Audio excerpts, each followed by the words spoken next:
नमस्कार। एसटिभी च्याटमा यहाँलाई हार्दिक स्वागत छ। म प्रकाश गिरी। एसटिभी च्याटको आजको अङ्कमा हामी चर्चा गर्नेछौँ प्रतिपक्षी नेपाली कङ्ग्रेस यति बेला के सोचिरहेको छ भनेर। सभापति शेरबहादुर देउवा केही वाम घटकहरूसँग गठबन्धन निर्माण गर्दै हिँडिराख्नु भएको छ र यो गठबन्धन निर्माण गर्दै उहाँले हिजोकै दिनमा संविधानमाथि सङ्कट आयो, यसको रक्षाको लागि हामी सबै जागौँ भनेर उहाँले अपिल गर्नुभएको छ। नेपाली कङ्ग्रेस जस्तो पार्टी जसको एउटा अन्तर्राष्ट्रिय ख्याति छ र उसले बोलेको कुरालाई अन्तर्राष्ट्रिय जगतले पनि ध्यानपूर्वक हेर्दछ, त्यो पार्टीको सभापतिले संविधानमाथि सङ्कट छ भनेपछि अब मान्नुपर्ने हुन्छ कि साँच्चैकै संविधानमाथि सङ्कट रहेछ भनेर।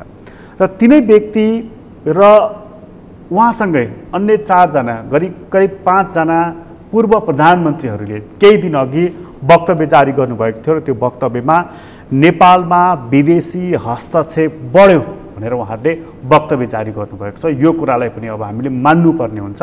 यदि होइन भने पूर्व प्रधानमन्त्री भनेको व्यक्ति होइन, संस्था हो। त्यस्तो संस्थाले यस्तो कुराहरू बोल्न हचुवाको भरमा मिल्छ कि मिल्दैन, यो पनि बडा गम्भीर खालको विषय रहेको छ। राष्ट्रिय राजनीति यसरी गम्भीर छ र हिजोकै कुरा गर्दा अर्का पूर्व प्रधानमन्त्री पुष्पकमल दाहाल प्रचण्डको भनाइ छ कि बरु यो गणतन्त्रभन्दा राजा नै ठिक भनेर। यसले के सङ्केत गरिरहेको छ? के हामी प्रतिक्रान्तिको सन्निकट छौँ? यो व्यवस्था, यो संविधान अब च्यातिने, फ्यालिने नजिक मिति आइसकेको हो। यो एउटा राष्ट्रिय सङ्कटको विषयमा हामी चर्चा गर्नेछौँ। सँगै अर्को सङ्कटै छ नेपाली कङ्ग्रेस स्वयंलाई पनि कि 5 होइन 5.5 वर्ष उसले लगभग पुरा गर्न आँटेको छ र यो बिचमा उसले महाधिवेशन गर्नुपर्ने छ। भदौमा महाधिवेशन गर्छौँ भनेर मिति निर्धारण गरेको छ। तर यो सङ्कटलाई चिर्न सक्ने नेतृत्व कङ्ग्रेसले कसरी तयार गर्दैछ त्यहाँ पनि आज हामी चर्चा गर्नेछौँ। हामीसँग आज कुराकानीको लागि स्टुडियोमा नेपाली कङ्ग्रेसका नेता पूर्व मन्त्री महेश आचार्य हुनुहुन्छ। तपाईँलाई स्वागत छ। धन्यवाद छ प्रकाशजी र तपाईँको बान्धवबाट सबैलाई मेरो हार्दिक जय नेपाल। र कुराको सुरुवात चाहिँ नि यो राष्ट्रिय सङ्कटबाटै सुरु गरौँ, त्यसपछि म कङ्ग्रेसको आन्तरिक राजनीतिमा प्रवेश गर्छु। यहीँबाट सुरु गरौँ न। जस्तो चाहिँ तपाईँहरूको सभापतिले हिजो चाहिँ भन्नुभयो कि यो संविधान सङ्कटमा छ, यसको रक्षामा हामी सबै उत्रौँ भनेर जनपरिचालन गर्ने कुरा त्यहाँनिर वाक्य परेको छ। वास्तवमै संविधान सङ्कटमा छ? प्रकाशजी, अब यो नेकपा पार्टीको नाममा जुन बेला माओवादी केन्द्र र नेकपा एमाले मिलेर चाहिँ 74 सालको चुनावमा उहाँहरू जानुभयो र झन्डै 2/3 बहुमत प्राप्त गर्नुभयो र 3 वर्षसम्म उहाँहरूसँगै यो चाहिँ नेकपा पार्टीकै अस्तित्व चाहिँ थियो। सर्वोच्च अदालतको भर्डिक्टले त्यसलाई दुईटा पार्टीमा फेरि नफर्काउन्जेलसम्म त्यो अवधिभरि र चाहिँ त्यस पछाडिका चाहिँ समयमा लगातार संविधानमाथि चाहिँ आक्रमण चाहिँ सत्तारूढ पार्टीबाट, सामान्य प्रधानमन्त्रीबाट भइराखेको चाहिँ हामी देखिराखेको चाहिँ छौँ र ती प्रमाणित पनि चाहिँ छन्। त्यो चाहिँ हो कि होइन भन्ने चाहिँ दुविधा अब अहिले कसैको मनमा पनि चाहिँ छैन। प्रधानमन्त्रीजीले प्रतिनिधि सभाको विघटन अघिल्लो पटक चाहिँ जुन गर्नुभयो त्यो असंवैधानिक थियो भन्ने कुराको पुष्टि भयो सर्वोच्च अदालतमा परीक्षण हुँदा। त्यसबाहेक चाहिँ उहाँलाई चाहिँ थुप्रै अब मन्त्री परिषदको चाहिँ गठन असंवैधानिक तवरले भएको कुरा अस्ति भर्खरको भर्डिक्टबाट पुष्टि भयो। त्योभन्दा अगाडि रामबहादुर थापा लगायत गृहमन्त्रीजी लगायत 6-7 जना मन्त्रीहरूको चाहिँ नियुक्ति पनि सर्वोच्च अदालतको भर्डिक्टबाट चाहिँ यो चाहिँ बदरभागी चाहिँ भयो। नागरिकतासँग सम्बन्धी अध्यादेशलाई कार्यान्वयन नगराउनु भन्ने निर्णय चाहिँ भयो। बजेटको माध्यमबाट चाहिँ ढुङ्गा गिटी बालुवाको निकासी चाहिँ त्यसको निर्यातलाई चाहिँ खोल्ने सरकारको निर्णय चाहिँ संविधानको भावनाको विरुद्धमा छ भन्ने कुरा त्यो चाहिँ पुष्टि भयो। थुप्रै कानुनहरू निर्माण गर्दा संविधानका मर्महरू, मानवाधिकारसँग सम्बन्धित कानुन, सुरक्षा परिषदसँग सम्बन्धित कानुन, थुप्रै कानुन बनाउँदा संसदीय विधि परम्परा र सहमति निर्माण गर्ने चेष्टा भएन। एकलौटी किसिमले चाहिँ नि संवैधानिक अङ्गहरूलाई पनि नियन्त्रण चाहिँ गर्ने, अध्यादेशबाट चाहिँ शासन गर्ने जुन परिपाटी हामीले देख्यौँ, त्यसैले संविधानमाथि लगातार आघात परिराखेको चाहिँ निश्चित रूपमा चाहिँ हो। र यो अवस्थाबाट देशलाई जोगाउनुपर्छ भनेर दोस्रोचोटि फेरि सामान्य प्रधानमन्त्रीले जुन प्रतिनिधि सभाको विघटनको सिफारिस गर्नुभएको छ, यो विवादित भएर चाहिँ सर्वोच्च अदालतमा विचाराधीन छ। मलाई व्यक्तिगत तवरमा के लाग्छ भने, यद्यपि अब अदालतमा विचाराधीन विषयका बारेमा हामीले धेरै टिप्पणी गर्ने चाहिँ ठाउँ अहिले चाहिँ छैन, नगरौँ पनि, तर हाम्रो बुझाइमा संविधान निर्माता मध्येको एउटा सदस्य भएको नाताले संविधान सभाको संविधानको भावनामा गहिरोसँग चोट पुग्ने गरी सामान्य प्रधानमन्त्रीका सिफारिसहरू भएका चाहिँ छन्। उहाँले चाहिँ विश्वासको मत नलिकन प्रधानमन्त्री भइराख्ने चाहिँ एउटा अनौठो प्रबन्ध चाहिँ अहिले भएको चाहिँ छ। उहाँले चाहिँ गर्नुभएको मन्त्री परिषदको गठन संविधानको धारा समेत उल्लेख नगरिकन असंवैधानिक तवरले गरिएको चाहिँ गठनलाई चाहिँ सर्वोच्च अदालतले खारिज गरिदिएको चाहिँ छ। यो सबै हेर्दा चाहिँ संविधानलाई लगातार प्रहार गर्ने चेष्टा भएको छ। अब यसलाई बुझ्दाखेरि यो के संविधानको असफलता हो अथवा यो चाहिँ शासन सत्ताको चाहिँ माथिल्लो सर्वोच्च तहमा बसेको चाहिँ व्यक्तिको चाहिँ तपाईँलाई गैर जिम्मेवारीपनका कारणले यो परिस्थिति उत्पन्न भएको हो भन्ने कुरा चाहिँ बडो गम्भीर छलफल गरेर टुङ्ग्याउनु पर्दछ। मलाई अहिले व्यक्तिगत तौरमा के लाग्छ भनेदेखि म यसलाई संविधानको असफलताको रूपमा चित्रित गर्नुभन्दा पनि यो संविधानलाई प्रयोग गर्नका निम्ति चाहिने जुन चाहिँ एउटा सहिष्णुता चाहिँ छ, जुन कोमलता चाहिँ छ, जुन परामर्श चाहिँ को संस्कृति चाहिँ छ, जुन लोकमतलाई विचार गर्नुपर्ने, त्यसका प्रति रेस्पोन्सिभ हुनुपर्ने जुन चरित्र चाहिँ छ, त्यो चरित्रको अभाव भएको नेता चाहिँ शासनको चाहिँ सर्वोच्च पदमा विराजमान हुँदाको चाहिँ अवस्थाको परिणाम हो भन्ने मलाई लाग्छ। प्रधानमन्त्रीले चाहिँ ठिक छ, तपाईँले भन्नुभयो नि उहाँको हरकतले चाहिँ संविधानमाथि आघात पुगेको छ होइन, कोमल व्यवहार गर्नु पर्थ्यो तर चाहिँ त्यहाँनिर प्रहार भएको छ बारम्बार भनेर। त्यो चाहिँ नि जानी जानिकन उहाँले संविधानमाथि प्रहार गरिराख्नु भएको छ, तरबार हानिराख्नु भएको छ कि अन्जानवश अथवा अभ्यासमा आउँदाखेरि कहिलेकाहीँ यस्ता नजानिकन पनि गल्ती कमजोरीहरू हुन्छ नि त, नजानिकन वा नियोजित रूपमा प्रहार भइराखेको छ संविधानमाथि। यसलाई हेर्नको निम्ति हामीले 74 सालको निर्वाचन को चाहिँ पृष्ठभूमिमा हामी जानुपर्छ जस्तो मलाई लाग्छ।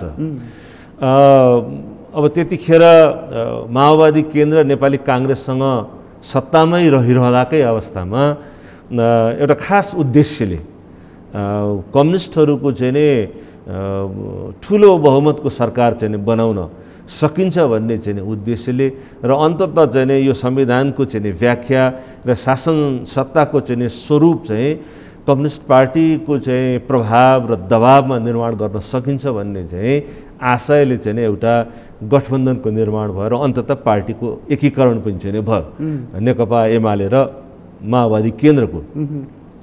मैले त्यतिखेर पनि चाहिँ यो कुरा भनेको चाहिँ थिएँ कि यो धृतराष्ट्रको जस्तो आलिङ्गन चाहिँ हो, यो कुनै स्नेहपूर्ण र चाहिँ एकअर्काप्रति बडो मायाको आलिङ्गन चाहिँ होइन, यो रणनीतिक तवरको चाहिँ यो एकता भएको चाहिँ छ र यसको चाहिँ दुष्परिणाम चाहिँ निस्कन्छ भन्ने चिन्ता चाहिँ मलाई भए प्रारम्भदेखि नै चाहिँ थियो र नभन्दै चाहिँ यो गठबन्धनले चाहिँ झन्डै 2/3 बहुमत प्राप्त गरिसके पछाडि सामान्य प्रधानमन्त्रीजीको व्यवहार चाहिँ अरू सबै प्रतिपक्षी राजनीतिक दलहरूसँग, संसदमा भएका अरू राजनीतिक दलहरूसँग चाहिँ बडो आक्रामक र चाहिँ उपेक्षा गर्ने भावले उहाँ चाहिँ एक्लै सबै निर्णयहरू गर्नका निम्ति म सक्षम र योग्य छु भन्ने प्रवृत्ति, अहङ्कारको र स्वेच्छाचारिताको प्रवृत्ति चाहिँ नै सामान्य प्रधानमन्त्रीमा चाहिँ देखियो। त्यसैले मैले भनेको जस्तो प्रारम्भदेखि नै संसदलाई कसरी सञ्चालन गर्ने भन्ने कुरामा पनि उहाँको चाहिँ झन्डै 2/3 बहुमतको दम्भले संसदीय चाहिँ तपाईँलाई पद्धति परम्पराहरू चाहिँ भत्किन चाहिँ थाले। संसदीय समितिका निर्णयहरू चाहिँ 2/3 बहुमत प्राप्त प्रधानमन्त्रीको चाहिँ वेग त्यसको दबावले चाहिँ त्यो भत्किन चाहिँ थाल्यो। कानुन निर्माणको प्रक्रियामा स्वेच्छाचारिता र संविधानको सीमा उल्लङ्घन गर्ने बाटोतर्फ चाहिँ गयो र चाहिँ यो सबै हुँदै गर्दा अरू कम्युनिस्ट पार्टीका चाहिँ नेताहरू, प्रचण्डजी भन्नुहोस्, माधवजी भन्नुहोस्, झलनाथजी भन्नुहोस् अथवा अरू पार्टीको नेताहरूले चाहिँ खासै धेरै प्रतिरोध गरेको जस्तो हामीले चाहिँ देखेनौँ। चाहिँ प्रधानमन्त्रीजीले चाहिँ सबै सत्ताको चाहिँ केन्द्रीकरण गर्दै जाँदा पहिलो चरणमा प्रतिपक्षी दलसँग संवादहीनतामा उहाँ बस्नुभयो, स्वेच्छाचारी बाटोतर्फ जानुभयो र दोस्रो चरणमा चाहिँ उहाँहरूको पार्टीभित्रको चाहिँ अन्तरसङ्घर्ष चाहिँ सुरु भयो। पार्टीभित्र पनि परामर्श नहुने, पार्टीभित्रका निर्णयहरूमा पनि एकलौटी गर्ने चाहिँ प्रवृत्तिबाट यो समस्याहरू चाहिँ आयो। अब म यसलाई चाहिँ कसरी बुझ्छु भने यहाँ तपाईँलाई एकातिर सामान्य प्रधानमन्त्रीजीको स्वेच्छाचारी ढङ्गले एक्लै निर्णय गर्ने चाहिँ प्रवृत्ति कारक बनेको छ भने अर्कोतर्फ चाहिँ सिङ्गो कम्युनिस्ट पार्टीले प्राप्त गरेको 2/3 बहुमतले चाहिँ लोकतान्त्रिक विधि र पद्धति परम्परालाई पनि डेमोलिस गर्दै अरू सबै प्रतिपक्षी दलहरू काङ्ग्रेस जस्तो चाहिँ लामो समयसम्म सहकार्य गरेको चाहिँ पार्टीको पनि उपेक्षा गर्ने कम्युनिस्ट विचार, संस्कृति, स्वभाव चाहिँ बडो उर्वर भएर चाहिँ त्यो चरणमा चाहिँ आयो। त्यसैले चाहिँ यसको चाहिँ यो संयुक्त एउटा कम्युनिस्ट प्रवृत्तिको पनि एकचोटि सत्तामा गइसके पछाडि त्यो सत्तालाई बडो चाहिँ आक्रामक तवरले पार्टी हितको निम्ति मात्रै र अझ पार्टी हित भन्दा पनि साङ्गोरीय व्यक्तिको हितका निम्ति मात्रै प्रयोग गर्ने एउटा चाहिँ विश्वव्यापी कम्युनिस्ट पार्टीको चाहिँ डिजेनेरेसनमा हामीले देखेको चाहिँ स्वभावजन्य चाहिँ तपाईँलाई जुन त्रुटिहरू चाहिँ छ त्यसको प्रतिबिम्ब हामीले यहाँ पनि चाहिँ देख्यौँ। त्यसैले तपाईँको प्रश्नमा यो सामान्य प्रधानमन्त्रीजीको स्वभावजन्य चाहिँ तपाईँलाई एकलौटी चाहिँ अधिकारको प्रयोग गर्ने, परामर्श नगर्ने प्रवृत्तिसँगै सिङ्गो कम्युनिस्ट पार्टीले चाहिँ सत्तालाई चाहिँ यसलाई चाहिँ पार्टीकरण गर्ने जुन यसको चाहिँ स्वभाव चाहिँ छ यसका कारणले चाहिँ त्यो मलजल पाएर चाहिँ सामान्य प्रधानमन्त्रीको चाहिँ यो प्रवृत्ति चाहिँ हुर्किएको हो भन्ने चाहिँ भनेको उहाँको त्यो कम्युनिस्ट स्कुलिङ जुन छ त्यो कम्युनिस्ट स्कुलिङकै प्रभाव त्यो प्रवृत्ति पनि र त्यसबाहेक उहाँको व्यक्तिगत चाहिँ तपाईँलाई स्वभाव र एकलौटी गर्ने चाहिँ प्रवृत्ति पनि कारण बन्यो। कम्युनिस्ट स्कुलिङमा अथवा कम्युनिस्ट दर्शनमा चाहिँ तपाईँको जुन स्वभावतः उनीहरू साम्यवादी हुन्छन् र अलिकति चाहिँ नि पार्टीको नेतृत्व केन्द्रीयतावादी हुन्छ नि त होइन, उनीहरूको सिस्टम जुन छ केन्द्रीयतावादी, निर्देशन दिने त्यसलाई पालना गराउने। अहिलेको परिणाम पनि त्यही नै देख्नुहुन्छ तपाईँ। अहिले प्रधानमन्त्री जुन ढङ्गले चलिराख्नु भएको छ त्यसैको असर हो यो? कहीँ न कहीँ त्यसको पनि होला। अब हामी चाहिँ एउटा संसदीय संरचनामा क्रियाशील चाहिँ छौँ जहाँ प्रधानमन्त्री चाहिँ संसदीय दलमा बहुमत प्राप्त गरेको नाताले चाहिँ प्रधानमन्त्रीको चाहिँ हैसियतमा चाहिँ हुनुहुन्छ। अर्कोतर्फ चाहिँ यो संसदीय परम्पराभित्र चाहिँ संसदीय चाहिँ जुन समस्याहरू चाहिँ निर्माण भएका चाहिँ छन् यसलाई समाधान गर्नका निम्ति कम्युनिस्ट पार्टीको चाहिँ पार्टीगत निर्णय प्रक्रियाको चाहिँ औषधिको प्रयोग गर्ने प्रयत्न पनि भयो। बिरामी चाहिँ पार्लियामेन्ट्री चाहिँ प्रब्लम चाहिँ छ त्यसको समाधान खोज्ने चाहिँ निदान गर्ने चाहिँ उपाय चाहिँ हाम्रो चाहिँ केन्द्रीय समितिमा, स्थायी समितिमा, पोलिट ब्युरोको चाहिँ बहुमतको निर्णयले चाहिँ यो काम प्रधानमन्त्रीले गर्नुहुन्छ र गर्नु हुँदैन भन्ने बाटोतर्फ गएको द्वन्द्व पनि हो। त्यसैले मलाई के लाग्छ भनेदेखि सत्ताको कम्युनिस्ट पार्टीभित्र सत्ताको चाहिँ सङ्घर्षको चाहिँ तपाईँलाई प्रतिबिम्ब पनि यहाँ छ। संसदीय परम्पराको चाहिँ अवहेलना गर्ने, पालना नगर्ने प्रधानमन्त्रीको स्वेच्छाचारिता पनि चाहिँ छ र सिङ्गो कम्युनिस्ट पार्टीले लोकतान्त्रिक चाहिँ पद्धति प्रक्रियामा अरू राजनीतिक दलहरूसँग संविधानलाई भर्खरै चाहिँ बडो जटिल परिस्थितिबाट चाहिँ बनेको चाहिँ संविधानलाई प्रतिरक्षा गर्दै यसलाई चाहिँ कोमलतापूर्वक चाहिँ व्यवहार गर्दै एउटा स्थिरतातर्फ देशलाई लैजाने चाहिँ सन्दर्भमा अस्थिर बनाउने, समग्र चाहिँ प्रशासन संयन्त्रलाई, विधिको शासनलाई चाहिँ उपेक्षा गर्ने तर्फ चाहिँ सिङ्गो कम्युनिस्ट पार्टीको चाहिँ प्रहार भएको कारणले यो परिस्थितिको निर्माण भएको जस्तो मलाई लाग्छ। यदि त्यसो हो भनेदेखि तपाईँले के कल्पना गर्दै हुनुहुन्छ अथवा अनुमान गर्दै हुनुहुन्छ कि प्रधानमन्त्री यही ढङ्गबाट बेरोकटोक हुन त उहाँलाई अहिले सर्वोच्च अदालतले रोकिरहेको छ, बाँकी कसैले सकिरहेको छैन, त यही ढङ्गबाट बेरोकटोक प्रधानमन्त्री बेलगाम हिँड्नुभयो भने उहाँ कुन ठाउँमा पुग्नुहुनेछ? होइन, अझ बढी तपाईँलाई स्वेच्छाचारितातर्फ अझ बढी जोखिमपूर्ण चाहिँ प्रयोगतर्फ देश जान सक्ने खतरा चाहिँ देख्छु। मैले हेर्नु अगाडि नै पनि यो कुरा सार्वजनिक चाहिँ सञ्चार माध्यममा भनेको थिएँ र मेरो आर्गुमेन्टको चाहिँ प्रस्थान बिन्दु के थियो भनेदेखि नेकपा एमाले र माओवादीको चाहिँ जुन एकीकरण चाहिँ छ यो स्वाभाविक चाहिँ छैन, यो धृतराष्ट्रको चाहिँ आलिङ्गन मौका पाउँदा उहाँहरूले एकअर्कालाई सिद्ध्याउने चाहिँ यत्न गर्नुहुन्छ भन्ने चाहिँ मलाई लागिराखेको चाहिँ थियो। र चाहिँ जति चाहिँ सत्तामा बसेको प्रधानमन्त्री र जुन स्वभावको चाहिँ प्रधानमन्त्री हुनुहुन्छ, एकलौटी निर्णय गर्ने प्रवृत्ति भएको प्रधानमन्त्री जति कमजोर बन्दै जानुहुन्छ त्यति कठोर र चाहिँ डरलाग्दा प्रयोगहरू चाहिँ गर्दै जाने खतरा हुन्छ। म तपाईँलाई महाभारतको चाहिँ एउटा उदाहरण दिन्छु अनि सजिलो हुन्छ बुझ्न। यो एउटा युद्ध पनि तपाईँलाई नियममा चाहिँ चल्नुपर्छ भन्छ नि त। त्यसैले चाहिँ महाभारतको युद्ध हुनुभन्दा अगाडि भीष्म जस्तो चाहिँ ज्येष्ठ चाहिँ अब पितामहको चाहिँ उपस्थितिमा चाहिँ नियम बनाएर चाहिँ युद्ध प्रारम्भ भएको थियो। भीष्मको अवसान पछाडि महाभारतको युद्धमा चाहिँ कुनै नियम चाहिँ पालना चाहिँ भएन। 7-7जना महारथीले मिलेर चाहिँ एकजना अभिमन्युको चाहिँ वध गर्ने, साँझ परेपछि युद्ध बन्द गर्ने चाहिँ जुन एउटा नियम थियो त्यसको पनि उल्लङ्घन गरेर चाहिँ राति चाहिँ युद्ध गर्ने र चाहिँ जति युद्ध चाहिँ अन्तिम चरणतर्फ जाँदै गयो, जति दुर्योधन चाहिँ एक्लो हुँदै हुँदै चाहिँ गए त्यति अमानवीय हुँदै गयो चाहिँ युद्ध। अनि राति सुतेका बेलामा चाहिँ तपाईँलाई चाहिँ पाण्डव पुत्रहरूको चाहिँ हत्या हुने जघन्य बाटोसम्म चाहिँ गयो र चाहिँ तपाईँलाई नियमहरूको चाहिँ पालना भएन भन्ने कुरा चाहिँ हामी महाभारतमा देख्छौँ। त्यसैले सत्तामा बसेको चाहिँ व्यक्तिलाई जति ऊ कमजोर हुँदै चाहिँ जान्छ उसले अझ बढी आक्रामक चाहिँ प्रयोगहरू, अझै डरलाग्दा चाहिँ प्रयोगहरू गर्न सक्ने चाहिँ सम्भावना चाहिँ हुन्छ। र अहिले यो कम्युनिस्ट पार्टीभित्रको चाहिँ उहाँहरूको अन्तरसङ्घर्ष यति धेरै चाहिँ चर्किँदै चाहिँ गयो, उहाँहरू चाहिँ एकअर्कालाई सिद्ध्याउने प्रयोजनको निम्ति झन्झन चाहिँ डरलाग्दो संविधानमाथि नै आघात पर्ने ढङ्गको चाहिँ काममा उहाँहरू जानुभयो। त्यसैले यो प्रधानमन्त्री थप कठोर थप चाहिँ क्रूर हुँदै जानुहुनेछ खास गरी संविधानको हकमा चाहिँ। अब हामीले देखिराखेको चाहिँ छौँ लगातार यो उहाँले एकपटक संसद विघटन गर्नुभयो, दोस्रो पटक पनि अहिले विघटन गरिसक्नु भएको छ, उहाँसँग अब के बाँकी छ र एक्सन लिन? होइन, मैले भन्न खोजेको संविधानमाथि एकपछि अर्को गरी जसरी चाहिँ उहाँले प्रहार गर्नुभयो नि, यसलाई सिरिजमा हेर्नुभयो भनेदेखि पहिला चाहिँ तपाईँलाई संसद हुन्जेलसम्म संसदलाई चाहिँ स्वाभाविक संसदीय अभ्यासमा चल्न पाएन।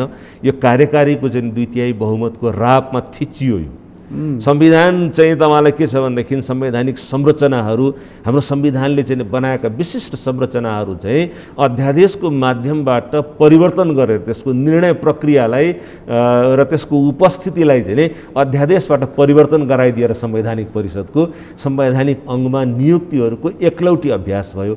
कानुनहरू चाहिँ संविधानको मर्म विपरीत चाहिँ प्रारम्भ हुन थाले, बन्न चाहिँ थाले र चाहिँ तपाईँलाई चाहिँ अहिले मैले गिनाएका चाहिँ थुप्रै निर्णयहरू चाहिँ संविधानका चाहिँ विपरीत चाहिँ हुन थाले। यो विपक्षी दलले भरेको कारणले चाहिँ होइन कि सर्वोच्च अदालतले चाहिँ परीक्षण गर्दा संविधान विपरीतका कदमहरू लगातार प्रधानमन्त्रीबाट एउटा होइन दुईटा होइन तपाईँलाई चाहिँ दर्जनौँ निर्णयहरू संविधानको उपेक्षा गरेर भएको देखियो र दुई चोटिको चाहिँ जुन चाहिँ विघटन चाहिँ छ यसले यत्रो ठुलो सङ्कटमा देशलाई चाहिँ भुमरीमा चाहिँ ल्याइ पुर्याएको चाहिँ छ। योभन्दा चाहिँ तपाईँलाई चाहिँ एउटा अन्यलको अथवा चाहिँ दुःखद पीडाजनक चाहिँ अवस्था के हुन सक्दछ? प्रधानमन्त्रीजीले सक्नुभयो भनेदेखि चाहिँ यो संविधानलाई विस्थापन गरिदिनुहुन्छ, उहाँ त्यो हदमा पनि जान सक्नुहुन्छ? नै, अब उहाँसँग त्यो सामर्थ्य चाहिँ छ जस्तो मलाई चाहिँ लाग्दैन। यो संविधानलाई विस्थापित गर्ने, यो संविधानलाई सिद्ध्याउने जति शक्ति उहाँसँग चाहिँ होला त्योभन्दा बढी शक्ति चाहिँ जनताको सचेत मतमा चाहिँ छ र जनमत चाहिँ आज जुन ढङ्गको जागा चाहिँ बसेको चाहिँ छ यो संविधानलाई चाहिँ सहजै फाल्ने चाहिँ राजनीतिक स्थिति अहिले देशको हो भन्ने मलाई लाग्दैन। तर के कुरा चाहिँ म मान्छु भनेदेखि कि यो संविधानले चाहिँ जगाएको आशा, यो संविधानका निर्माता राजनीतिक दलका नेताहरू स्वयंले चाहिँ तुषारापात गरिदिएको अवस्था चाहिँ निश्चित रूपमा हो। क्रान्ति र प्रतिक्रान्तिको चाहिँ इतिहास हामीले चाहिँ हेऱ्यौँ भनेदेखि फ्रेन्च रिभोल्युसनको चाहिँ 8-10 वर्ष पनि बित्न नपाउँदै होइन रोबेस्पियरको चाहिँ एउटा आतङ्क चाहिँ सिर्जना भयो र अन्ततः चाहिँ तपाईँलाई चाहिँ नेपोलियनको चाहिँ तपाईँलाई चाहिँ तानाशाहीतर्फ चाहिँ सम्राट चाहिँ बनाउने बाटोतर्फ फ्रान्सको राज्य क्रान्तिको चाहिँ विघटनको चाहिँ स्थिति हामीले चाहिँ देख्यौँ। जतिसुकै चाहिँ तपाईँलाई अब सहमति जेसुकै भए पनि 1917को चाहिँ बोल्सेविक चाहिँ रिभोल्युसन रुसको चाहिँ क्रान्ति चाहिँ विश्व चाहिँ परिदृश्यमा चाहिँ धेरै ठुलो परिवर्तन निम्त्याउने घटना त थियो। लेनिनको नेतृत्वको चाहिँ क्रान्ति, जारशाहीको चाहिँ पतन, तर चाहिँ त्यो क्रान्ति भएको चाहिँ 8 वर्ष 10 वर्ष बित्दा नबित्दै लेनिनको देहान्त पछाडि स्टालिनको चाहिँ तानाशाहीको चाहिँ उदय भएको र त्यो एउटा चाहिँ प्रतिक्रान्तिको उदय भएको चाहिँ हामीले चाहिँ देख्यौँ। चीनमा चाहिँ तपाईँलाई चाहिँ यत्रो ठुलो परिवर्तन चाहिँ भयो। माओ सेतुङको नेतृत्वमा भएको चाहिँ परिवर्तन, राष्ट्रियताको स्वाधीनताको चाहिँ आन्दोलन चाहिँ फेरि चाहिँ तपाईँलाई के छ भनेदेखि सांस्कृतिक क्रान्तिको चाहिँ नाममा धेरै ठुलो क्रूरतातर्फ चाहिँ चीन गएको चाहिँ इतिहासमा चाहिँ त्यो देखिएको छ। हिन्दुस्तान जस्तो लोकतन्त्रमा पनि तपाईँलाई चाहिँ स्वतन्त्रताको चाहिँ 15-20 वर्ष नपुग्दै चाहिँ इन्दिरा गान्धीले चाहिँ 20 वर्ष पुग्दा नपुग्दै चाहिँ तपाईँलाई चाहिँ इमर्जेन्सी चाहिँ लगाउनु पर्ने र सबै प्रतिपक्षी दलहरू चाहिँ जेलभित्र बन्दी हुनुपर्ने एक किसिमको स्वेच्छाचारी राजनीतिको उदय भएको हामीले देख्यौँ। 7 सालको क्रान्तिले ल्याएको सम्भावनाहरू चाहिँ तपाईँलाई राम्रोसँग फक्रिनै पाएको चाहिँ थिएन। 17 सालको प्रतिक्रान्ति हामीले देख्यौँ। त्यसैले यसले चाहिँ हामीलाई के छ भनेदेखि क्रान्ति र प्रतिक्रान्तिको इतिहासले हामीलाई सजग बस्नका निम्ति चाहिँ यथेष्ट चाहिँ हामीलाई घचघच्याइराखेको छ। त्यसैले यो जोखिम चाहिँ म देख्छु, तर मेरो अहिले पनि विश्वास के छ भनेदेखि यो संविधानलाई चाहिँ समाप्त गर्ने, यो संविधानको चाहिँ मूलभूत चाहिँ मर्मलाई समाप्त गर्ने ढङ्गको चाहिँ शक्ति चाहिँ अहिले चाहिँ कुनै व्यक्तिमा छ जस्तो मलाई लाग्दैन। त्योभन्दा ठुलो शक्ति चाहिँ जनतामा चाहिँ हो। तर तपाईँले जुन अन्तर्राष्ट्रिय उदाहरण दिनुभयो, राष्ट्रिय उदाहरण 7 सालको भनिदिनु, तर 17मा गएर एउटा दुर्घटना हामीले बेहोर्नु पर्यो। 46को 59मा पुगेर अर्को दुर्घटना हामीले बेहोरेका थियौँ। 62-63को यो आन्दोलनले ल्याएका उपलब्धि, 72को संविधानमाथि थुप्रै रिजर्भेसन छन्, जस्तै उत्कृष्ट संविधान भनिए तापनि, र अहिलेको अभ्यासले र प्रधानमन्त्रीको प्रहारले कतै यसलाई पक्षघात त भएको छैन? यसमा समस्याहरू चाहिँ आएका छन् प्रकाशजी। यसमा केही पनि समस्या आएको छैन भनेदेखि मेरो भनाइ चाहिँ असत्य चाहिँ हुन्छ। गम्भीर सङ्कटतर्फ देश चाहिँ धकेलिएको छ। संविधान निर्माण गर्ने राजनीतिक दलहरूले नै यो संविधानलाई चाहिँ जतिसुकै असल संविधान भए पनि आखिर संविधान त मृत अक्षर हो नि, त्यो अक्षरलाई कार्यान्वयन गर्नका निम्ति त असल पात्रले असल ढङ्गले कार्यान्वयन गर्दा मात्रै परिणाम देखिने हो। अहिले भयो के भनेदेखि राम्रो संविधान बनाए पनि जनताका प्रतिनिधिले चाहिँ सार्वभौम सत्ता सम्पन्न संविधान सभाले बनाएको संविधान भए पनि यो संविधानलाई कार्यान्वयन गर्नका निम्ति जस्तो प्रवृत्ति र पात्रहरू चाहिँ सत्तामा गएको चाहिँ छन्, जस्तो प्रवृत्ति र पात्रहरूले राजनीतिक दललाई चाहिँ नेतृत्व गरेको चाहिँ छन्, उनीहरूका कारणले चाहिँ राजनीतिक दलहरूभित्रको चाहिँ अस्थिरता, राजनीतिक पार्टीहरूभित्रको द्वन्द्वको चाहिँ प्रतिबिम्ब संसदको चाहिँ तपाईँलाई चाहिँ द्वन्द्वमा चाहिँ परिणत भएको छ। र आफूलाई चाहिँ सुरक्षित राख्ने प्रयोजनको निम्ति जति चाहिँ तपाईँलाई चाहिँ संविधानमा चाहिँ आफूमाथि चाहिँ दबाब सिर्जना भयो, त्यति धेरै चाहिँ संविधान विपरीतका चाहिँ प्रयोगहरू गर्दै जाने र आफूलाई सुरक्षित राख्ने चाहिँ जुन मनोवृत्ति चाहिँ राजनीतिक नेतृत्वमा देखियो, त्यसले चाहिँ यो समस्याको समाधान ल्यायो। त्यसैले एउटा असल पात्रको चाहिँ खोजी गर्नुपर्दछ। र मलाई के विश्वास छ भने नेपालको चाहिँ भूमि, नेपालको चाहिँ माटो चाहिँ त्यति चाहिँ तपाईँलाई अनुत्पादक पनि भएको चाहिँ छैन जसले चाहिँ एउटा सुयोग्य पात्रको चाहिँ जन्म हुन नसकोस्। यिनै राजनीतिक पार्टीभित्रबाट चाहिँ एउटा चाहिँ असल नेतृत्वले हाम्रो देशको चाहिँ राजनीतिक चाहिँ सङ्कट, संविधानलाई चाहिँ यसको ट्रु स्पिरिटमा कार्यान्वयन गर्ने चाहिँ चेत र अन्तर्राष्ट्रिय राजनीतिमा देखा परेका चाहिँ सङ्कटहरूबाट देशलाई जोगाउन सक्ने, राष्ट्रिय अस्मिताको र अस्तित्वको चाहिँ रक्षा गर्न सक्ने, राष्ट्रिय स्वाभिमानको र राष्ट्रिय एकताको प्रवर्धन गर्न सक्ने नेतृत्व चाहिँ नेपाली माटोले निर्माण गर्छ भन्ने चाहिँ मलाई विश्वास लाग्छ। तर हिजोकै मात्र कुरा गर्ने हो भनेदेखि प्रचण्डजीको भनाइ छ कि यो गणतन्त्र र अहिले चलेको शासन व्यवस्था हेर्दा त बरु हिजोकै राजै ठिक भन्ने उहाँको अभिव्यक्ति छ र जुन सार्वजनिक छ। यो अभिव्यक्ति जो प्रचण्ड जो आफै गर्व गर्थे कि यो गणतन्त्र ल्याउनको लागि तत्कालीन माओवादीको सशस्त्र आन्दोलनको निकै ठुलो भूमिका छ र हामीले नै कङ्ग्रेस लगायतका दलहरूलाई तान्दै घिसार्दै यहाँ ल्याइपुर्याएका हौँ भनेर तिनी आज सार्वजनिक मञ्चबाट, जहाँ कङ्ग्रेसले पनि त्यो मञ्च सेयर गरेको थियो, त्यो मञ्चबाट उनी बरु राजै ठिक थिए भन्दाखेरि त हामी अब यो संविधान विस्थापनको र प्रतिक्रान्तिको नजिक पुगेको सङ्केत र सन्देश होइन यो? है, अब प्रचण्डजीले के सन्दर्भमा त्यसो भन्नुभयो त्यो अब उहाँले नै त्यसको व्याख्या गर्नुपर्ने हुन्छ। उहाँको त्यो भनाइको व्याख्या म गर्न सक्दिनँ। तर मलाई व्यक्तिगत तवरमा के लाग्छ भनेदेखि संविधानलाई प्रयोग गर्ने सिलसिलामा राजनीतिक पार्टीहरूबाट, सामान्य प्रधानमन्त्रीबाट चाहिँ केही गम्भीर चाहिँ त्रुटिहरू भएको चाहिँ छन्।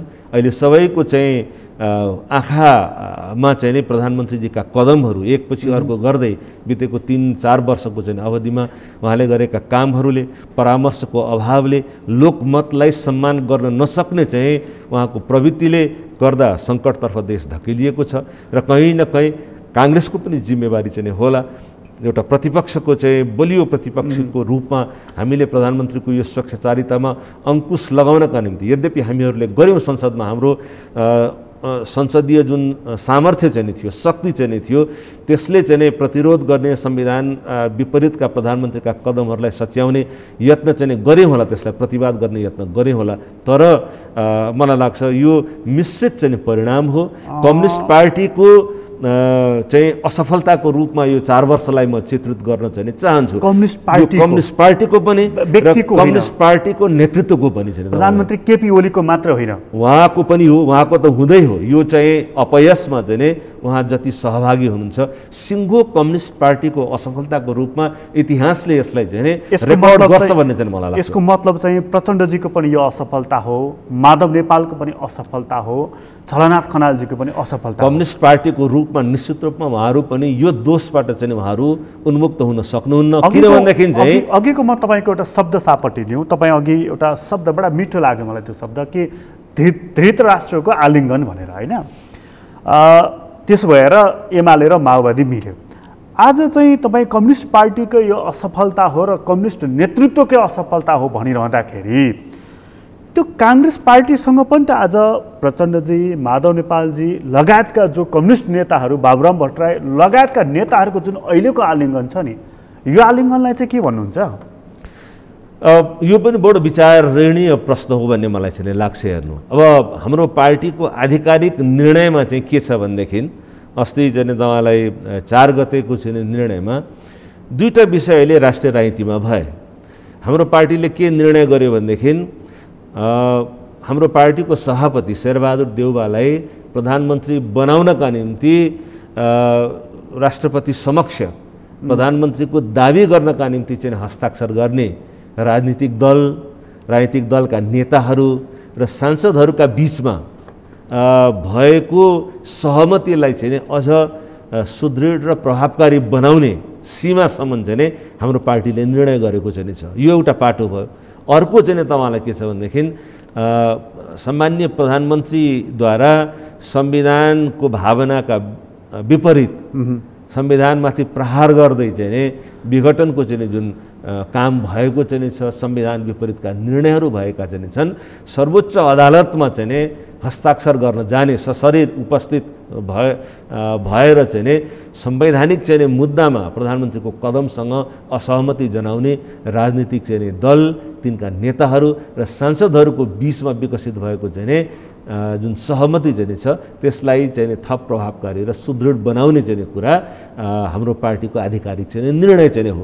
त्यसैले चाहिँ संसदीय आँगनमा, पार्लियामेन्ट्री चाहिँ फ्लोरमा राजनीतिक दलहरूसँग चाहिँ जहाँ चाहिँ जस्तो प्रधानमन्त्री बनाउनका निम्ति अङ्कगणितको चाहिँ मागको चाहिँ कुरा चाहिँ छ, त्यो सीमासम्मको चाहिँ सहकार्यमा चाहिँ काङ्ग्रेस अगाडि बढेको चाहिँ देख्छु। त्योभन्दा बियोन्ड कहिलेकाहीँ चाहिँ पार्टीका विभिन्न नेताहरूले चुनावसम्म चाहिँ यो गठबन्धन चाहिँ जान्छ अथवा चाहिँ हामी चाहिँ सडक सङ्घर्षमा जान्छौँ भन्ने कुरा पनि हामी सुनिराखेको चाहिँ छौँ। तर यो विषयमा चाहिँ त्यति एउटा परिपक्व धारणा बनिसकेको जस्तो मलाई लाग्दैन। हाम्रो पार्टीभित्र चाहिँ गम्भीर छलफल भएर त्यो सीमासम्मको चाहिँ गठबन्धनको कुरा हाम्रो पार्टीमा भएको चाहिँ मलाई थाहा छैन, मेरो जानकारीमा चाहिँ छैन। त्यसैले यो विषय चाहिँ अलिकति जोखिमपूर्ण चाहिँ छ। काङ्ग्रेस पार्टीभित्र गम्भीर छलफलको चाहिँ माग गर्छ यो विषयले। किन भन्दाखेरि हेर्नु, अब कम्युनिस्ट पार्टीहरूको अन्तर्राष्ट्रिय सम्बन्धलाई हेर्ने दृष्टिकोण, हाम्रा छिमेकी मुलुकहरूका बारेमा उहाँहरूले चाहिँ बेला बेलामा प्रकट गर्ने गरेको चाहिँ धारणा र हाम्रो धारणामा चाहिँ ऐतिहासिक रूपमा चाहिँ केही फरक चाहिँ छ। हो तर अस्ति पूर्व प्रधानमन्त्रीहरूको भन्दै 5 जना पूर्व प्रधानमन्त्रीहरूको वक्तव्य आएर जहाँ भनिएको छ कि विदेशी हस्तक्षेप नेपालमा बढ्यो भनेर एउटा हस्ताक्षर शेरबहादुर देउवा काङ्ग्रेसको सभापतिको पनि छ। भनेको मतलब अब कम्युनिस्ट पार्टीहरूले अन्तर्राष्ट्रिय पक्षहरूलाई हेर्ने दृष्टिकोण र नेपाली काङ्ग्रेसले हेर्ने दृष्टिकोण एउटै साझा बनेको हो। म त्यसलाई त्यस्तो मान्दिनँ। मैले अघि प्रारम्भमै चाहिँ भने हाम्रो दृष्टिकोणमा चाहिँ एक किसिमको निरन्तरता चाहिँ छ हैन। यो सत्य हो कि जुनसुकै पार्टीमा आबद्ध भए पनि विदेशी चाहिँ दबाव र प्रभाव चाहिँ नेपालमा चाहिँ नबढोस्, हामी हाम्रा चाहिँ राष्ट्रिय मुद्दाहरूलाई आफै सम्बोधन गर्न सक्ने सामर्थ्य चाहिँ विकसित गर्न सकौँ र त्यो गर्नका निम्ति हामी सामर्थ्यशील छौँ भन्ने चाहिँ अभिव्यक्तिमा आपत्ति मान्नुपर्ने केही पनि कारण चाहिँ म देख्दिनँ। तर मेरो चाहिँ चिन्ता के मात्रै हो भनेदेखि चाहिँ बडो अस्वाभाविक ढङ्गले चाहिँ अन्तर्राष्ट्रिय सम्बन्धमा आइडियोलोजिकल राजनीतिक चाहिँ दर्शनको चाहिँ कन्टेन्टलाई चाहिँ प्रयोग गरेर चाहिँ राजनीति गर्दै गरेको पक्षसँग चाहिँ काङ्ग्रेसले चाहिँ आफूलाई बडो होसियारीपूर्वक चाहिँ यसको चाहिँ सीमा चाहिँ के हो, यसको सन्दर्भ के हो भन्ने कुरा चाहिँ बडो बुझेर मात्रै चाहिँ उभ्याउनु पर्ने चाहिँ हुन्छ। मैले चाहिँ व्यक्तिगत रूपमा मैले मेरो पार्टी चाहिँ सभापतिलाई केन्द्रीय कार्य समितिको बैठकमा पनि भने नेपालको चाहिँ राष्ट्रिय चाहिँ अस्तित्वमा चाहिँ सङ्कटको चाहिँ मुद्दा हाम्रो पार्टीले पटक पटक चाहिँ उठाएको पनि चाहिँ छ। बिपी र गणेश मानजी जब 8 वर्षको चाहिँ निर्वाचन पछाडि चाहिँ नेपाल फर्कनु भयो, नेपाल एउटा चाहिँ गम्भीर राष्ट्रिय चाहिँ अस्तित्वको सङ्कटमा चाहिँ छ भन्ने कुरा भनेर उहाँहरू चाहिँ फर्किनु भएको हो। त्यसैले त्यो भन्नका निम्ति र उहाँहरूले एउटा सन्दर्भ पनि बिपीले त्यतिखेर भन्नुभएको थियो कि सिङ्गो चाहिँ दक्षिण एसिया चाहिँ अस्थिर बनेको चाहिँ छ। विभिन्न चाहिँ वैदेशिक चाहिँ दबाव र प्रभुत्वको चाहिँ राजनीतिले चाहिँ थुप्रै मुलुकमा चाहिँ समस्याहरू अस्थिरताहरू जन्मिएका छन् भनेर चाहिँ आउनुभयो र हाम्रो पार्टीका दस्तावेजहरूमा त्यस पछाडिका वर्षहरूमा पनि हामीहरूले चाहिँ ती कुराहरूलाई उठाएका चाहिँ छौँ। राष्ट्रिय राजनीतिमा त्यस्ता चाहिँ घटनाहरू घटेका चाहिँ छन् जहाँ चाहिँ तपाईँले चाहिँ हाम्रा निर्णयहरूलाई प्रभावित गर्ने चेष्टा हुँदा हामीले चाहिँ आफ्नै अग्रसरतामा निर्णयहरू चाहिँ गऱ्यौँ। संविधान सभाबाट संविधान निर्माण गर्ने चाहिँ जुन कुरा छ त्यहाँ पनि हाम्रो चाहिँ आफ्नो अग्रसरतालाई चाहिँ जीवित राखेर निर्णय गऱ्यौँ। त्यसैले अहिले यो जुन गठबन्धन बनेको छ नि, यो गठबन्धन चाहिँ यही अन्तर्राष्ट्रिय बादल चिर्नको लागि, राष्ट्रिय सङ्कट चिर्नको लागि नै बनेको हो कि काङ्ग्रेसको आधिकारिक पक्षलाई थाहै छैन यसबारेमा? होइन, मलाई लाग्छ यो विषय चाहिँ बाह्य चाहिँ प्रभाव र हस्तक्षेप नबढोस् भन्ने चिन्ताको सीमासम्म छ भनेदेखि यो कन्टेन्टमा धेरै प्रतिवाद गर्नुपर्ने कारण चाहिँ म देख्दिनँ। तर के छ भनेदेखि चाहिँ अब योभन्दा चाहिँ बियोन्ड चाहिँ जाने हो। योभन्दा बियोन्ड भनेको मतलब होइन, अरू प्रत्यक्ष कहीँ चाहिँ सङ्कट यहाँ र यो स्रोतबाट चाहिँ छ भन्ने कुराको चाहिँ जानकारी भएर चाहिँ यो विषय अगाडि बढेका हुन् भनेदेखि यो विषयमा पहिला पार्टीभित्र चाहिँ छलफलको चाहिँ माग चाहिँ पार्टीले गर्छ भन्ने चाहिँ मलाई लाग्छ। त्यसैले चाहिँ यसलाई भनेको सभापतिजी चाहिँ पार्टीको त्यो परिधिभन्दा पर गइसक्नुभयो, खुट्टा नागिसक्नु हो। म त्यसरी पनि भन्दिनँ। जस्तो अघि मैले भने पार्टीको आधिकारिक चाहिँ निर्णय 4 गतेको निर्णय के छ भनेदेखि अब एउटा सन्दर्भमा चाहिँ छ। त्यो सन्दर्भ चाहिँ के हो भनेदेखि सरकार बनाउनका निम्ति त्यो अहिले उहाँले जुन 5 पूर्व प्रधानमन्त्रीहरूको भनिराख्नु भएको छ, 4 दलीय गठबन्धन भनिराख्नु भएको छ, यो चिजमा पनि तपाईँहरूको निर्णय भएको थियो? होइन, गठबन्धन चाहिँ यो के अरे चुनावसम्म जाने अर्को कुनै प्रयोजनको निम्ति त्यो ढङ्गको कुनै निर्णय भएको छैन म देख्दिनँ।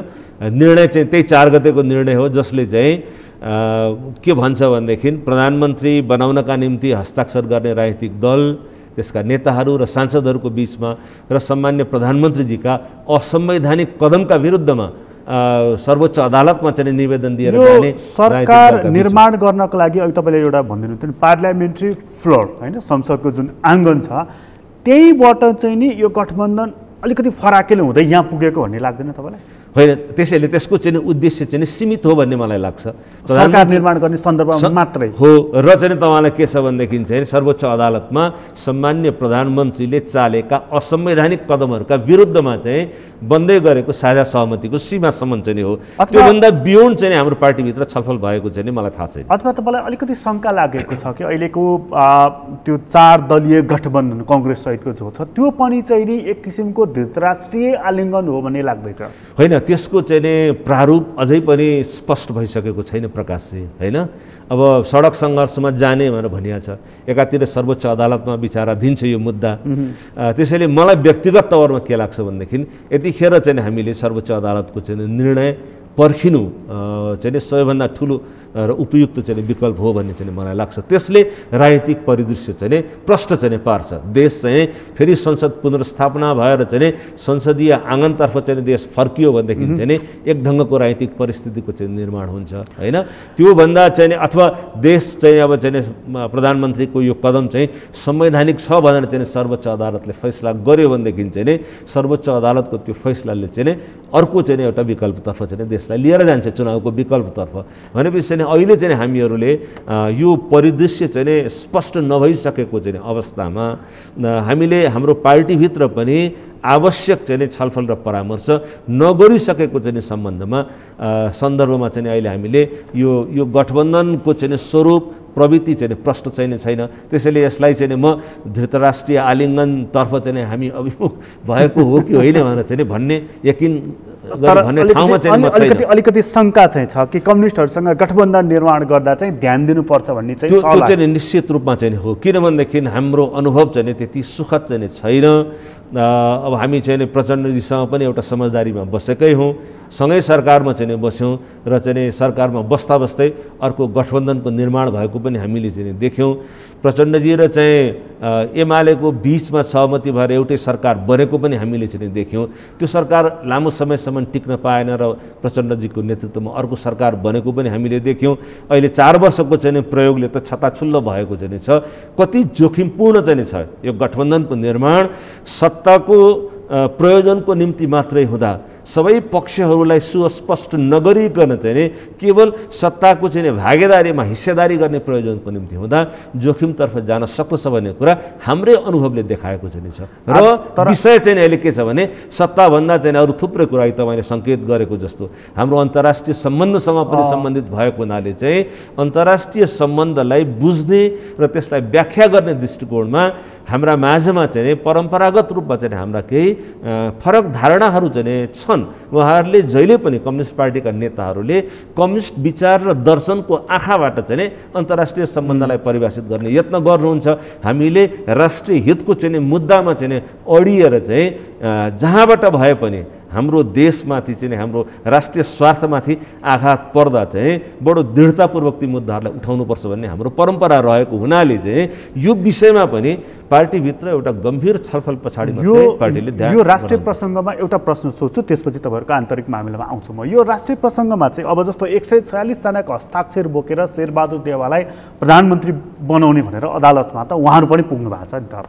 तपाईँलाई अहिलेको घटनाक्रमहरू विकास हुँदै गएको अदालतलाई र गठबन्धनलाई हेर्दाखेरि चाहिँ शेरबहादुर देउवा प्रधानमन्त्री हुने माधव नेपालहरू सहितको समर्थनमा कति सम्भावना देख्नुहुन्छ? होइन, अब हस्ताक्षर जसरी गरिएको चाहिँ छ, जसरी चाहिँ सर्वोच्च अदालतसम्म चाहिँ अथवा उपयोगको शिकार हुने सम्भावना कति देख्नुहुन्छ? होइन, राजनीतिमा त सधैँ यो सम्भावना चाहिँ हुन्छ। हेर्नु, हामीले जे सोचेर कदमहरू चालेका चाहिँ छौँ त्यो नहुन सक्दछ। किनभने यो बितेको 4 वर्षमा चाहिँ देखियो बडो अस्वाभाविक चाहिँ ढङ्गको चाहिँ अब एउटा समीकरणको निर्माण पनि चाहिँ भयो। ती हठात ती समीकरणहरू भत्किएका पनि चाहिँ छन्। अहिले चाहिँ माधव नेपालजी अब यो एउटा अस्वाभाविक चाहिँ संसदीय चाहिँ प्रयोग नेपालमा चाहिँ भइराखेको चाहिँ अवस्था पनि चाहिँ छ। जसपा पार्टी चाहिँ एउटा पार्टी चाहिँ छ, तर त्यो दुईटा कित्तामा चाहिँ फुटेको चाहिँ छ। नेकपा एमाले पुनर्स्थापित भएको चाहिँ छ, तर त्यो दुईटा कित्तामा पृथक पृथक धारणा लिएर चाहिँ बसिराखेको छ। संसदीय चाहिँ प्रणालीमा यस्तो हत्तपत्त यस्तो चाहिँ परिस्थिति चाहिँ आउँदैन। त्यसैले हामी चाहिँ एउटा अस्वाभाविक चाहिँ परिस्थितिमा चाहिँ छौँ। अहिले हामीसँग समीकरणमा चाहिँ एमालेको एउटा पक्ष चाहिँ छ। माधवजी अहिले पनि माधवजीको पक्षको चाहिँ साथीहरू एकताको सम्भावनाको पनि चाहिँ खोजी गरिराख्नु भएको समाचारहरू बाहिर आइराखेको चाहिँ छ। हिजो भर्खरै चाहिँ माधवजी स्वयंले पनि ओलीजी सचिएर आउँदा उहाँसँग पनि सहकारी हुन सक्दछ भन्ने चाहिँ कुरा गरिराखेको हामीले चाहिँ सुन्यौँ। त्यसैले राजनीतिमा चाहिँ हुन सक्दछ हाम्रो नियन्त्रणमा नहुने जुन समीकरणको पक्ष चाहिँ छ नि, अब त्यसका बारेमा त सधैँ सतर्क र सचेत बस्नु भएको अथवा यसो भनौँ न हैन, अस्वाभाविक प्रक्रियाले अस्वाभाविक परिणाम पनि ल्याउन आउन सक्दछ। तर म यसलाई के देख्छु भन्दाखेरि चाहिँ यसको पोजिटिभ साइडमा चाहिँ म हेर्न चाहिँ चाहन्छु। किनभने बहुमत सदस्यहरूले हाम्रो पार्टी सभापतिलाई प्रधानमन्त्री बनाउनका निम्ति राष्ट्रपति कहाँ पनि र सर्वोच्च अदालतमा पनि गएको जुन परिदृश्य चाहिँ छ, यो चाहिँ दिगो र स्थिर हुन्छ भन्ने आशा चाहिँ गरौँ। तर तपाईँले भनेको सम्भावनालाई म चाहिँ यो हुनै सक्दैन भनेर चाहिँ म भन्न सक्छु। यसैमा जोडौँ, अब अस्ति भर्खर तपाईँहरूको केन्द्रीय समितिको बैठक पनि छ, भित्री बाहिरी कुरा जान्नु पनि हुन्छ। तपाईँ कङ्ग्रेसको सभापति शेरबहादुर देउवा पुनः सभापति हुने कुरालाई पहिलो प्राथमिकतामा राखिराख्नु भएको छ कि यो गठबन्धनबाट प्रधानमन्त्री हुने कुरालाई? मलाई लाग्छ अब उहाँले त यो सार्वजनिक रूपमै भन्नुभएको चाहिँ छ, मेरो प्रधानमन्त्री हुने जोग, ज्योतिषीय जोग चाहिँ छ भन्ने उहाँको चाहिँ सार्वजनिक अभिव्यक्ति नै हामी सुनिराखेको चाहिँ छौँ। र प्रधानमन्त्रीको दावेदारी त उहाँले के अरे सभापतिको दावेदारी त उहाँले गरि नै सक्नुभयो। उहाँ सभापति पनि हुन चाहनुहुन्छ, उहाँ प्रधानमन्त्री पनि हुन चाहनुहुन्छ। तर अब हामी जस्तो काङ्ग्रेसको चाहिँ सामान्य व्यक्तिले चाहिँ हामीले गर्ने अपेक्षा चाहिँ के छ भनेदेखि यो 14औं महाधिवेशन चाहिँ अङ्कगणित मिलाएर गणना चाहिँ मिलाएर चाहिँ प्राविधिक रूपले एकजना फुत्त सभापति हुने एउटा चाहिँ प्रक्रियाको रूपमा यो महाधिवेशनलाई हामीले लिनुहुन्न। हेर्नु, एउटा गम्भीर मोडमा सभापति स्वयंले चाहिँ हस्ताक्षर गरेर भनेको कुरा राष्ट्रिय चाहिँ तपाईँलाई अस्मितामा, राष्ट्रिय एकतामा बाह्य दबाव र प्रभावको चाहिँ बढ्दो चाहिँ छायामा चाहिँ देश छ भन्ने कुरा भनिसके पछाडि र अन्तर्राष्ट्रिय राजनीतिको यथार्थले पनि हामीलाई के देखाउँछ भनेदेखि हाम्रो नेबरहुडमा एउटा चाहिँ बेल्ट एन्ड रोड इनिसिएटिभको चाहिँ माध्यमबाट चीनको चाहिँ एउटा ग्लोबल आक्रामक चाहिँ अग्रसरता चाहिँ छ। अर्कोतर्फ चाहिँ तपाईँलाई अमेरिकाको चाहिँ नेतृत्वमा, र यो अमेरिकाको नेतृत्वको कुरा गर्दा अमेरिका एक्लो चाहिँ छैन, अस्ट्रेलियादेखि जापान, कोरिया, फिलिपिन्स, सिङ्गापुर, आसियानका चाहिँ थुप्रै मुलुकहरूसँगै यो चाहिँ एसिया प्रशान्त चाहिँ क्षेत्रमा चाहिँ तपाईँलाई हिन्दुस्तानको पनि स्ट्राटेजिक चाहिँ पार्टनरको रूपमा उसको चाहिँ भूमिकाले चाहिँ एउटा तीव्र चाहिँ अन्तर्राष्ट्रिय द्वन्द्वको परिधिभित्र हामीहरू चाहिँ परेको चाहिँ अवस्था चाहिँ निश्चित रूपमा चाहिँ छ। त्यसबाहेक चाहिँ तपाईँलाई चीन र हिन्दुस्तानको बिचमा सैन्य चाहिँ तनाव चाहिँ चर्किँदै गएको चाहिँ अवस्था चाहिँ रहेको हुनाले हामी चाहिँ बडो जोखिमपूर्ण चाहिँ अन्तर्राष्ट्रिय सम्बन्ध र चाहिँ प्रभावको चाहिँ स्थितिमा चाहिँ छौँ। यसलाई बुझेर यो परिस्थितिबाट देशलाई जोगाउन सक्ने सामर्थ्य भएको नेताको खोजी पनि काङ्ग्रेसले आफ्नो महाधिवेशनको माध्यमबाट गर्छ। त्यो नेता शेरबहादुर देउवा हो कि अरू कोही हो? मलाई लाग्छ हेर्नु, अब शेरबहादुर देउवाजीले प्रधानमन्त्रीको रूपमा, सभापतिको रूपमा एउटा भूमिका निर्वाह गरिसक्नु भएको चाहिँ छ र त्यसको परिणाम र प्रभाव पनि हामीले चाहिँ देखेको चाहिँ छौँ। अझ चाहिँ फ्रेस आइडिया, अझ बढी फ्रेस चाहिँ उत्प्रेरणा, अझ धेरै चाहिँ मोटिभेसन सहितको चाहिँ नेताको चाहिँ खोजी यो महाधिवेशनले गर्छ। अघि तपाईँले एउटा शब्द प्रयोग गरिदिनुहुन्थ्यो कि नेपाल आमाको कोख त्यस्तो रित्तो छैन कि त्यसले एउटा नयाँ बीज नजन्माओस्। कङ्ग्रेसले त्यस्तो नयाँ बीज जन्माउँछ कि टेस्टेड पात्र अनुहारलाई नै चाहिँ यो हो तिम्रो चाहिँ सभापति भनेर अगाडि उभ्याउँछ? अब अहिले म फोरकास्ट गर्न सक्दिनँ प्रकाशजी, तर मलाई विश्वास के छ भनेदेखि मेरो चाहिँ भूमिका के हुन्छ भन्दा म यो विषयलाई चाहिँ यो महाधिवेशनको चाहिँ छलफलको चाहिँ गम्भीर विषय बन्नु पर्दछ भनेर चाहिँ लैजाने तर्फ मेरो चाहिँ भूमिका चाहिँ हुन्छ। नयाँ पात्र परिस्थिति नयाँ खालको छ, त्यसकारण नयाँ खालको पात्र चाहिन्छ भन्ने तपाईँ। राष्ट्रिय राजनीतिमा सङ्कट छ, त्यस्तो संविधानमाथि चाहिँ सङ्कट चाहिँ छ, हामीले ल्याएको चाहिँ लोकतान्त्रिक प्रणालीमाथि चाहिँ आक्रमण भइराखेको छ, राष्ट्रिय एकता र अस्मितामाथि सङ्कटको कुरा गऱ्यौँ, अन्तर्राष्ट्रिय सम्बन्धमा चाहिँ व्याप्त भएको जटिलता र त्यसको चाहिँ बाछिटाबाट चाहिँ नेपाल मुक्त रहन नसक्ने परिस्थितिको चाहिँ आकलन गरिसके पछाडि काङ्ग्रेसको महाधिवेशन चाहिँ केवल अङ्कगणित मिलाएर चाहिँ फुत्त एउटा मान्छे सभापतिको रूपमा उदय भएर मात्र चाहिँ पुग्दैन। एउटा यस्तो विश्वास सिर्जना गर्ने नेता जन्मिनु पर्यो जसले अब त्यो चाहिँ भन्न अहिले गाह्रो छ यही हुन्छ भनेर। तपाईँको भूमिका चाहिँ के रहन्छ त? म यो विषयलाई प्रवेश गराउन चाहन्छु। कस्तो खालको पात्रलाई ल्यायो भनेदेखि अहिलेको राष्ट्रिय र अन्तर्राष्ट्रिय परिस्थितिलाई चिर्न सक्ने अथवा चाहिँ कङ्ग्रेसको सभापति यतिको मान्छे चाहिँ चाहिन्छ है भन्ने खालको पात्र ल्याउनको लागि तपाईँ कहाँबाट प्रारम्भ? मेरो भूमिका यो विषयलाई चाहिँ छलफलको चाहिँ विषय बनाउनु पर्दछ। नेता छान्नका निम्ति चाहिँ तपाईँलाई गुटगत अङ्कगणित मिलाउने चाहिँ जुन एउटा बन्धन चाहिँ छ, यो चाहिँ कस्तो भने गुट चाहिँ कस्तो हुँदो रहेछ भनेदेखि चाहिँ तपाईँको चाहिँ स्वतन्त्रता को चाहिँ एउटा बाधक हुन्छ, एक किसिमको दासत्वको चाहिँ बन्धनमा चाहिँ मान्छे चाहिँ बाँधिन्छ। त्यसैले पार्टी सङ्कटमा चाहिँ छ, देश सङ्कटमा चाहिँ छ, अन्तर्राष्ट्रिय चाहिँ सम्बन्धमा आएका चाहिँ यति ठुला जोखिमहरू चाहिँ छन्, देश चाहिँ संविधानको सङ्कटसँगै कोरोनाको यत्रो ठुलो भयावह स्थितिमा आज एउटा डेलिभर गर्न सक्ने क्षमता भएको चाहिँ नेता देशले चाहिँ खोजिराखेको चाहिँ छ। त्यसैले चाहिँ यो सबै कुराभन्दा माथि निस्केर जसले चाहिँ नेपालको समग्र शक्तिलाई एकत्रित गर्न सक्दछ। 8 जना पात्र देखेँ मैले सभापतिको, म चाहिँ उम्मेदवार हुँ भनेर। शेरबहादुर देवादेखि रामचन्द्र पौडेलदेखि डाक्टर शेखरदेखि शशाङ्कसम्म त यी नै पात्रहरू हुन् कि योभन्दा पर एउटा अभियान चलेको अर्को पनि सुने मैले कि युवाहरू मध्येबाट कसैलाई हामी पदाधिकारीमा उम्मेदवार बनाउने र जिताउने यत्न गर्नेछौँ भनेर केही युवाहरूले भनेको पनि सुने। मतलब कुन बाटो चाहिँ गतिलो बाटो हो? होइन, अब हेर्नु यो महाधिवेशनका प्रतिनिधिहरूले निर्णय गर्नुपर्छ र सबै साथीहरू चाहिँ महाधिवेशनको सदस्य भएको सभापतिको उम्मेदवार हुनका निम्ति 15 वर्षसम्म निरन्तर रूपमा क्रियाशील चाहिँ महासमितिको सदस्य चाहिँ सभापति बन्नका निम्ति योग्य हुन्छ। अथवा यसलाई यसरी पनि भनौँ न, जस्तो चाहिँ कोइराला वंशबाट शेरबहादुर देउवाले खोसेर सभापति भएको हो नि त अस्तिको अधिवेशनमा, त यसपटक चाहिँ त्यो वंश विरासत फर्कन्छ?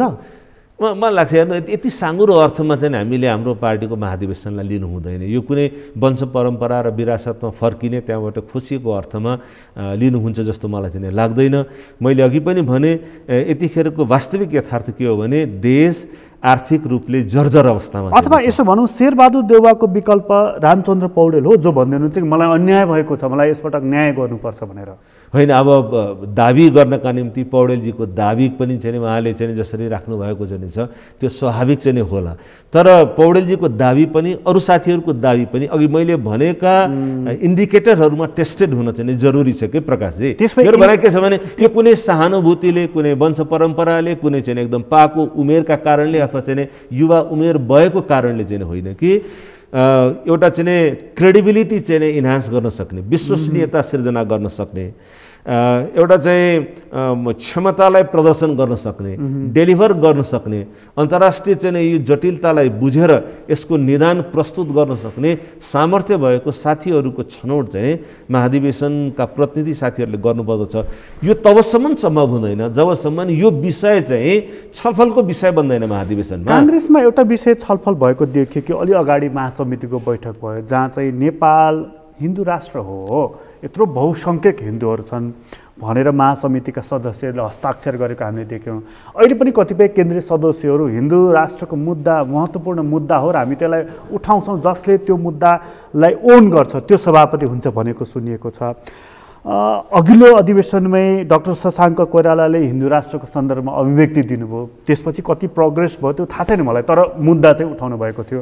त यो मूल मुद्दा हो कङ्ग्रेसको लागि। अब हेर्नु, अब यो विषय तपाईँले भनेको जस्तो उठेकै चाहिँ नै हो होइन, महासमितिको बैठकमा यो कुरा उठेकै हो, राष्ट्रिय राजनीतिमा यो विषय डिबेटमा पनि चाहिँ छ र हाम्रो पार्टीले चाहिँ नेपालको जुन आध्यात्मिक र सांस्कृतिक पहिचान चाहिँ नि छ, सारा संसारको चाहिँ परिदृश्यमा नेपालको चाहिँ आध्यात्मिक र सांस्कृतिक वैभव चाहिँ अत्यन्तै चाहिँ विपुल सम्पदा भएको चाहिँ देश हो। त्यसैले यो मुद्दालाई नेपालको राष्ट्रिय पहिचानको चाहिँ मुद्दा बनाउने ढङ्गले चाहिँ विचारहरू आउने कुरा चाहिँ देशको राष्ट्रिय चाहिँ एकता, राष्ट्रिय चाहिँ भावधारालाई चाहिँ अगाडि बढाउने प्रयोजनको निम्ति यो सहायक पनि हुन सक्दछ। तर यही मात्रै चाहिँ विषय चाहिँ हो जस्तो मलाई लाग्दैन। यो मुद्दाप्रति तपाईँको चाहिँ सहानुभूति छ कि यो मुद्दा तपाईँ बोकेर पनि हिँड्नुहुन्छ? होइन, अहिले मैले भने बुझाइमा चाहिँ छ हेर्नु, एकदम हिन्दू राष्ट्र हुने कुरा चाहिँ बडो कन्जर्भेटिभ अर्थमा चाहिँ हिन्दू धर्मलाई जसरी चाहिँ हिन्दुस्तानमा चाहिँ आरएसएस भन्ने संस्थाले चाहिँ प्रतिपादित गर्छ त्यो अर्थमा चाहिँ म यसलाई चाहिँ बुझ्न चाहिँ चाहन्न। तर नेपालको चाहिँ आध्यात्मिक र सांस्कृतिक चाहिँ सम्पदा सारा संसारका निम्ति एउटा चाहिँ गुरु राष्ट्र बन्न सक्ने यसको चाहिँ सामर्थ्य, तीनवटा चाहिँ सभ्यताको सङ्गम स्थल भएको चाहिँ नेपालको परिचय, हिन्दू धर्म, सनातन हिन्दू धर्मको चाहिँ उद्गम स्थल हो, बौद्ध चाहिँ धर्मको उद्गम स्थल हो चाहिँ नेपाल, किरात र प्राकृत धर्मको चाहिँ उद्गम स्थल हो यो नेपाल, तीनवटा सभ्यता संस्कृति परम्पराको उद्गम स्थल भएको, धर्मको चाहिँ उद्गम स्थल भएको चाहिँ यो देशको जुन सांस्कृतिक पहिचान चाहिँ छ नेपालको पुनर्जागरणका निम्ति यो सहायक हुन सक्दछ। यो कुरालाई ब्रोडर अर्थमा चाहिँ बुझियो भनेदेखि यो करुणाको दर्शन छ यसमा, होइन, समताको चाहिँ दर्शन छ यसमा। यसलाई त्यो ढङ्गले बुझियो भनेदेखि व्यक्तिको चाहिँ आचरण पनि यो संविधानलाई बुझ्ने, सत्तालाई चाहिँ उपयोग गर्ने चाहिँ चरित्र र दृष्टिकोणमा पनि फरक आउन सक्दछ। तर यसलाई चाहिँ केवल चाहिँ तपाईँलाई सत्तालाई चाहिँ कठोरतापूर्वक निर्मम तवरले चाहिँ प्रयोग गर्ने अर्थमा चाहिँ एउटा राजनीतिक आन्दोलनको रूपमा बुझियो भनेदेखि यसले चाहिँ झन् ठुलो क्षति गर्न सक्ने सम्भावना पनि हुन्छ। त्यसैले यसलाई कसरी बुझिएको छ, यसको सम्यक दृष्टिकोण हो त हो। त्यसैले मैले भने यसको सम्यक दृष्टिकोण के हो भनेदेखि यो नेपालको चाहिँ हिन्दू धर्मको चाहिँ उद्गम स्थलको नेपाल, बुद्ध जन्मिएको देश, बौद्ध धर्म र परम्पराको सारा संसारले यसको समाधान भनेको धर्मनिरपेक्षताबाट फर्किएर नेपाल हिन्दू राष्ट्र हो भन्ने पहिचान कायम गर्नु नै हो त? मलाई लाग्छ अहिलेको संविधानको चाहिँ संरचना त्यो चाहिँ छैन। यसले चाहिँ तपाईँलाई के छ भनेदेखि हिन्दू धर्म दर्शन परम्परा, बौद्ध धर्म दर्शन परम्परा, प्राकृत र चाहिँ किरात धर्म दर्शन परम्पराले चाहिँ जुन एउटा उदात्त भावनालाई चाहिँ अभिव्यक्त गर्दछ, भूमिको चाहिँ पूजा, पृथ्वीको पूजा, माटोको शुद्धता। होइन, मैले यो कुरा किन सोधिराखेको भने काङ्ग्रेस जस्तो पार्टीले लिने एजेन्डा महाधिवेशनको सङ्घारमा खास गरी नेताको मात्रै प्राविधिक कुरा होइन भनेर अघि यहाँले जुन भन्नुभयो नि, नेता कसरी चयन गर्ने भन्ने अङ्कगणित पनि एक ठाउँमा होला, तर उसले लिने नीति के हो काङ्ग्रेस जस्तो पार्टीको भन्ने कुराले निकै ठुलो राष्ट्रिय राजनीतिमा प्रभाव पार्ने भएको हुनाले यो मुद्दा चाहिँ काङ्ग्रेसको अहिलेको महाधिवेशनको मूल मुद्दा बन्दछ? यो मात्रै बन्दैन, यो विषयले पनि प्रवेश त पाउला, किन भन्दाखेरि साथीहरूले विषयलाई उठाइराख्नु भएको चाहिँ छ।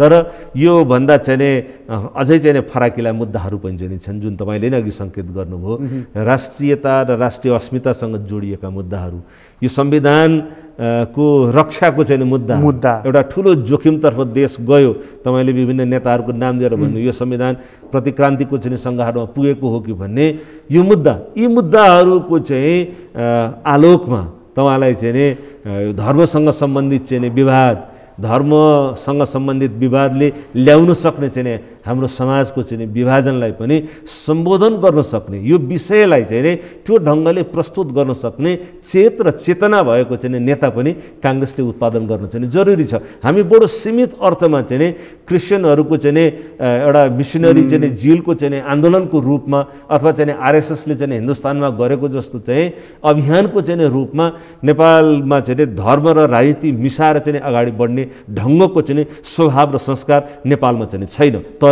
नेपाल र नेपाली जनताले चाहिँ आफ्नो आध्यात्मिक चाहिँ जुन चेतना हो, धार्मिक र चाहिँ सांस्कृतिक जुन एउटा चाहिँ विरासत चाहिँ हो, विपुल सम्पदा हो, संसारकै गुरु राष्ट्र बन्न सक्ने हाम्रो जुन सम्भावना हो, यो सम्भावनाका प्रति पनि सचेत भएर चाहिँ समाजको एकतालाई प्रवर्धन गर्ने गरी हामी अगाडि चाहिँ बढ्नुपर्ने हुन्छ। यहाँलाई धेरै धेरै धन्यवाद। हस् प्रकाशजी, धेरै धेरै धन्यवाद। आदरणीय दर्शकवृन्द, तपाईँलाई पनि धन्यवाद। आज हामीले कुराकानी गऱ्यौँ नेपाली काङ्ग्रेसका नेता महेश आचार्यसँग।